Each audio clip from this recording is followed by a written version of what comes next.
आगे बढ़ेंगे और खबर शामिल कर लेंगे लाहौर से हमारे क्राइम रिपोर्टर उमैर जट की रिपोर्ट के मुताबिक, जहां पर प्रमोट होने वाले अफसरान के एजाज में एक तकरीब का इनेकाद किया गया। इन्वेस्टिगेशन हेडक्वार्टर्स में हेड कांस्टेबल प्रमोट होने वाले एहलकारों के एजाज में खसूसी तकरीब का एहतमाम किया गया।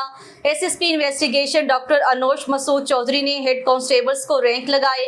कांस्टेबल से हेड कांस्टेबल के ओहदे पर तरक्की पाने वालों में किरण बरकत, एहसान साबिर और बिलाल तारिक शामिल हैं। तरक्की पाने वालों में उस्मान बेग, मोहम्मद उस्मान और मोहम्मद वकास अली वगैरह भी शामिल हैं। एसएसपी इन्वेस्टिगेशन की तरक्की पाने वाले अफसरान को शहरियों की भलाई और खैर के लिए काम करने की हिदायत दी गई। बरवक्त तरक्की मिलना हर पुलिस एहलकार का बुनियादी हक है, कारकर्दगी में निखार पैदा होगा। एसएसपी इन्वेस्टिगेशन अनोश मसूद का कहना था कि प्रमोशन से आपकी जिम्मेदारियों में इजाफा हुआ है। शहरियों के लिए आसानियां पैदा करें। अफसरान और एहलकारान अपनी कारकर्दगी से महकमे की नेकनामी का बाइस बने। प्रमोट होने वाले हेड कांस्टेबल्स ने हौसला अफजाई पर एसएसपी इन्वेस्टिगेशन का शुक्रिया अदा किया।